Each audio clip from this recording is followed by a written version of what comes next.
All right, we're trying this again. Let's show you the end.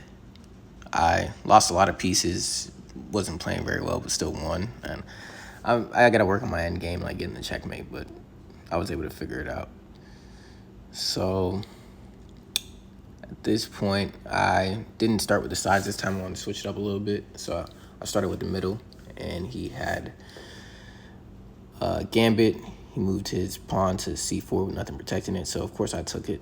And then he opened up that space for his bishop to now attack that pawn.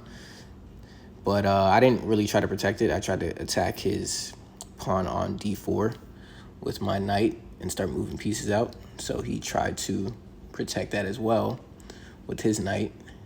And I moved my bishop out to somewhat pin his knight because his queen is behind his knight, so he can't really move his knight until he moves his queen.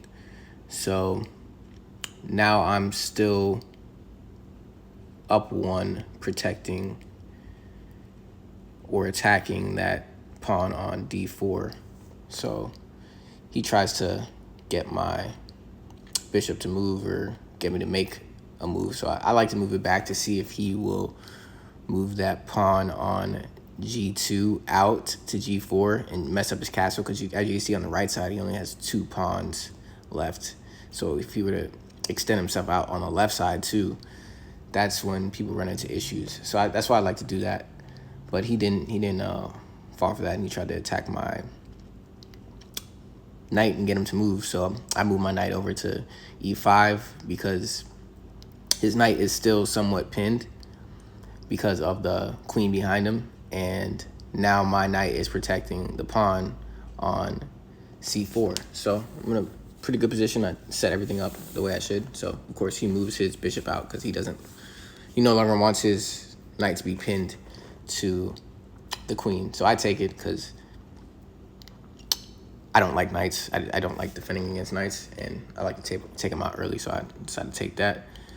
So now I could take his bishop and have his queen move out, but I don't really want that. I want to keep protecting my pawn on c4. So I just leave my knight there and move my queen up, because my move that I'm trying to make, I'm trying to move my pawn up to e6. And when I move my pawn up to e6, he's going to take with the pawn on d5. And I didn't really want to move my pawn on e7 to protect that pawn, so I wanted to move my queen up so I could move my pawn to e6, and then when his pawn takes that pawn, I could just move my queen over and take that and keep my 3 pawns on each side intact, so I could choose whatever side I want to castle on. So that's why I moved that up, and he moves his knight out to protect that pawn, or just to move things forward in the game. So of course, yeah, I moved my pawn up to e6, hoping that he would take it, but he doesn't do that. He castles to protect himself. So I start moving pieces out as well. I move my knight out, and no rhyme or reason behind this, just trying to start setting things up. And now he goes to take that pawn on c4, and I castle. I guess I decided which side to castle on, just because I decided to castle opposite. So I decided to castle instead of making any move. And so his queen, or his pawn takes that pawn, and I take that pawn back with my knight. And then I actually run into some issues here, because now his queen moves out and is attacking my knight on c4 and that weak pawn on a7. So my move is to allow him to take the pawn on a7, because that's not going to cause too much of an issue for me, because I have my left side still intact. So if I need to castle on the left side, I'll just manually castle on the left side if he messes up the right side. So I'm not too worried about that. And now if he goes down and takes my pawn on a7, I could take his knight on c3, and then that's exactly what happens. He takes my pawn on a7, I take his knight on c3, and I'm up 3 now. So I guess he's happy, right, because he messed up my castle, but I'm up 3, so I'm feeling a little better. And now he's protecting his queen, and yeah,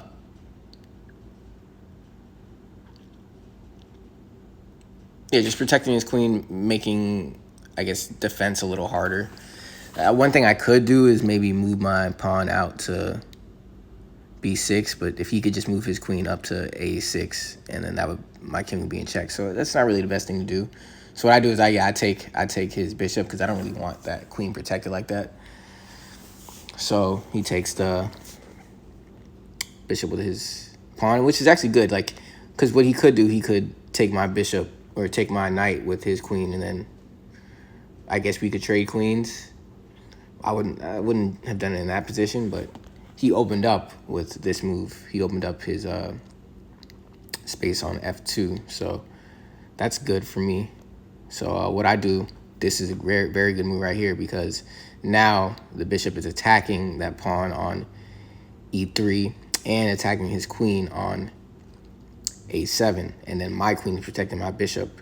So this is a nice little move right here that I made, and he decides to put my king in check, which this isn't much of an issue because I'm just able to move my king and then go manually castle him on the left side. So I'm not even tripping. So I move and he takes that piece. Okay, you took a piece. I'm still up 2, so I'm not worried. And now I start attacking. Like, let's go. You left that open to attack. So I take his pawn on e3, and he moves his king into the corner. And now I'm trying to start setting things up to get checkmate in that corner. So I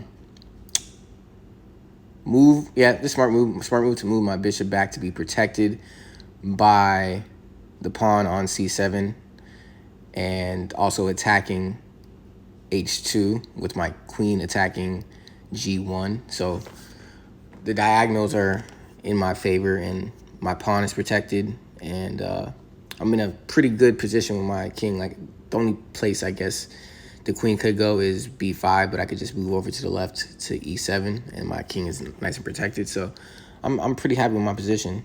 So yeah, he goes to c6, and it's not really going to do anything. I'm just going to move over. So he takes the pawn. He takes my pawn ahead of my king, and I just move my pawn out, and everything's fine.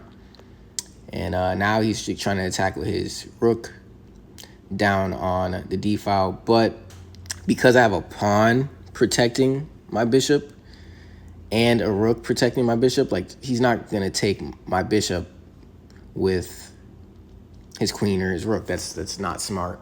So this is a pretty good protection right here. So this move right here that I made was not smart. I just wasn't thinking about the queen when I made the move. I thought I was going to be able to put the knight on e4, and then if he were to take my knight, I would just take his bishop, but I didn't see that the queen was protecting that. So I kind of lost my bishop because I can't take his, I lost my knight because I can't take his bishop there. So that was not a smart move, but now I decided to start attacking because I lost a piece. So he goes and takes my pawn, which I don't really care about because I'm trying to get checkmate, not worrying about pawns. So I take his rook, and now we're left to one rook, and my king is pretty protected, so I like the position I'm in. So now I start attacking his bishop to try and move it out of the way and see if he would make a mistake or anything. And now he's like, all right, let's trade queens, and I'm okay with that because we trade queens. I'm gonna take his bishop, and I'm gonna be up 3. So that's what we do. And now I'm up 3, and now the pawn race is in my favor. He only has 2 pawns. I have 3. I have a rook and a bishop. I should be able to win this. So if you want to trade queens, that's fine. So this is just, movement to take out his pawns, and I was able to just slowly move my pawn up. Every time he tried to do something, I would just move away and move forward, and slowly move my pawn up. He tried to put my king in check, but hey, at that point, there's not really anything he could do. So as we move forward, I just slowly try to checkmate him. But I make a dumb move right here. I just thought that the rook on f1 was another queen. So this is just a dumb move, but after that, I'm still good because I could just move my rook down, and his king can't move over, so I'm gonna get another queen. And just trying to figure out the checkmate, but I gotta work on that. And yeah, the biggest thing right here was getting aggressive at this part. Once I lost that knight, just getting aggressive and knowing that his king is in the corner and there's not much protection, especially when I took out that rook. And he understands that, because what I could do is, especially if I get aggressive and like he moves his bishop and then I take his pawn on h3, and then he has to take my rook with that pawn on g2. He's wide open, and I'm just gonna take that. So I'm okay with giving up pieces to get the checkmate. So he won the trade here, and like that trade won me the game because now I'm up, and it's a pawn race with a rook. He has a rook too, but it's just with the bishop and the rook, it's pretty easy to get a win. So I was gonna win eventually, just depended on how quickly I was able to do it. He was overmatched in this, so yeah, it's a good win. I gotta get better at my checkmates in end game, but yeah, I can't be mad at what happened.